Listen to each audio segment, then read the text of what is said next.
नमस्कार दोस्तों। आज की कहानी है जीवन का वास्तुशास्त्र। एक बार एक आदमी ने अपने व्यवसाय में बहुत उन्नति की और एक बड़े महानगर में जमीन खरीदकर उस पर अपना आलीशान घर बनवाया। उस जमीन पर बहुत पहले से ही एक खूबसूरत स्विमिंग पूल और पीछे के हिस्से में एक वर्षों पुराना लीची का पेड़ था। दरअसल उस आदमी ने वो जमीन उस लीची के पेड़ के कारण ही खरीदी थी, क्योंकि उसकी पत्नी को लीचियां बहुत पसंद थी। कुछ सालों के बीत जाने के बाद उस घर के मरम्मत कार्य के दौरान उस आदमी के कुछ करीबी मित्रों ने उसे सलाह दी कि उसे किसी अच्छे वास्तुशास्त्र विशेषज्ञ की सलाह लेकर ही भवन मरम्मत कार्य करना चाहिए। हालांकि उस व्यक्ति को ऐसी किसी भी बातों पर बिल्कुल भी यकीन नहीं था, फिर भी मित्रों का मान सम्मान रखने के लिए उसने उनकी बातें मान ली और एक नामी वास्तुशास्त्री को अपने घर पर आमंत्रित किया। अगले दिन उस आदमी ने वास्तुशास्त्री को हवाई अड्डे से लिया। दोनों ने शहर के नामी रेस्टोरेंट में खाना खाया और उसके बाद वो आदमी उन्हें अपनी कार में लेकर अपने घर की ओर रवाना हुआ। पूरे रास्ते में जब भी कोई कार उन्हें ओवरटेक करने की कोशिश करती, वो उसे आगे निकलने के लिए आसानी से रास्ता दे देते।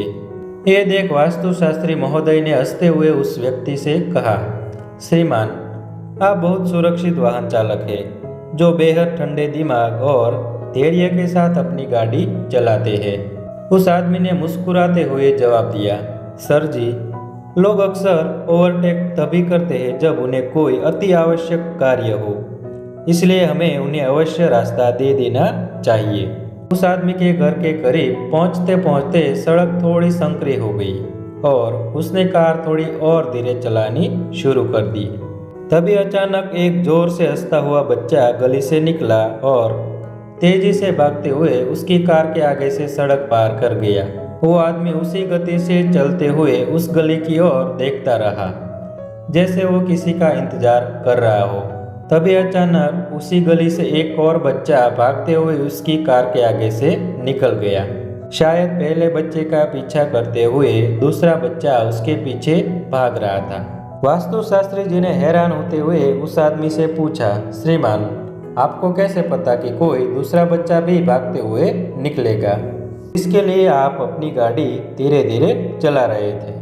उस आदमी ने बड़े सहज भाव से उत्तर दिया, महोदय, बच्चे अक्सर खेलते हुए एक दूसरे के पीछे भाग रहे होते हैं और इस बात पर विश्वास करना संभव ही नहीं कि कोई बच्चा बिना अपने किसी साथी के ऐसी शरारत और भाग दौड़ कर रहा हो।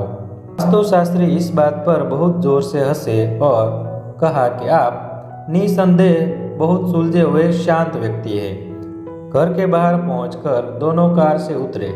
तभी अचानक घर के पीछे की ओर से कुछ पक्षी बहुत तेजी से उड़ते नजर आए।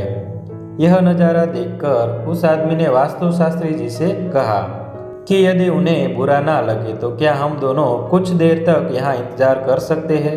अचरज में पड़े वास्तुशास्त्री जी ने इसका कारण जानना चाहा तो उस आदमी ने कहा कि संभवतः कुछ बच्चे पेड़ की लीचियां चुरा रहे होंगे और उनके अचानक पहुंचने से डर के मारे बच्चों में भगदड़ न मच जाए, जिसके कारण पेड़ से गिरकर किसी बच्चे को चोट भी लग सकती है। वास्तुशास्त्री जी कुछ देर बिल्कुल खामोश रहे, फिर संयत आवाज में बोले, मेरे प्रिय मित्र, इस घर को किसी भी वास्तुशास्त्र जांच और उपायों की कोई आवश्यकता नहीं है और ना ही भविष्य में ऐसी किसी भी आवश्यकता की संभावना है। उस आदमी ने बड़ी हैरानी से पूछा, ऐसा क्यों? वास्तुशास्त्री जी ने कहा, श्रीमान, जहां आप जैसे प्रचंड धैर्यवान और आसपास के लोगों की भलाई सोचने वाला व्यक्ति विद्यमान हो, वो स्थान वास्तुशास्त्र नियमों के अनुसार निसंदेह स्वयं ही बहुत पवित्र, सुखदायी, फलदायी होगी। जब भी हमारा मन व मस्तिष्क दूसरों की खुशी व शांति को प्राथमिकता देने लगे तो इससे दूसरों को ही नहीं, स्वयं हमें भी मानसिक लाभ, शांति, प्रसन्नता मिलती है।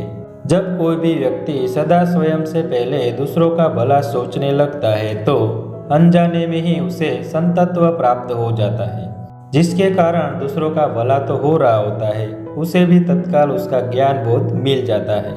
हम सब हमेशा अवश्य ये कोशिश करते रहे कि हमारे अंदर भी ऐसे कुछ सद्गुण जरूर विकसित हो जाए, जिससे हमें हमारे घर और परिवेश को पवित्र बनाने में आसानी हो। परोपकार से बड़ा कोई धर्म नहीं है और अपने संकुचित विचारों व दुर्गुणों के त्याग से बड़ा कोई आत्मशुद्धि नहीं है। मन की पवित्रता से बड़ी कोई साधना नहीं है। धन्यवाद।